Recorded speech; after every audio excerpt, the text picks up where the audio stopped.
નમસ્કાર, હું છું પ્રિયા અને તમે જોઈ રહ્યા છો જનતા કી જાણકારી ન્યૂઝ। નજર કરીએ આજના સમાચાર ઉપર।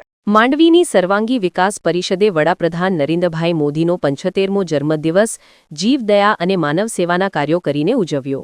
માંડવી સર્વાંગી વિકાસ પરિષદે આજે તારીખ 17/9 અને બુધવારના રોજ આપણા દેશના વડાપ્રધાન નરેન્દ્રભાઈ મોદી સાહેબનો 75મો જન્મદિન માંડવીની સંસ્થા દીપરંજન સેવા કેન્દ્રના સહયોગથી જીવદયા અને માનવ સેવાના કાર્યો કરીને ઉજવ્યો હતો।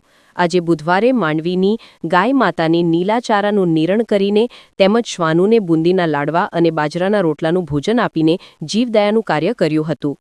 તેમજ માંડવીની બહેરામૂંગા વિદ્યાલયના દિવ્યાંગ બાળકોને મિષ્ટાન ભોજન આપેલ હતું।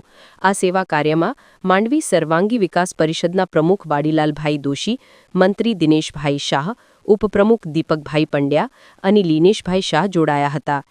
વર્ધમાનભાઈ મહેતા, ધવલભાઈ મહેતા, બળવંતસિંહ જાડેજા અને રમીલાબેન સહયોગી રહ્યા હતા, એમ દીપરંજન સેવા કેન્દ્રના પ્રમુખ દિનેશ એમ શાહે જણાવ્યું હતું।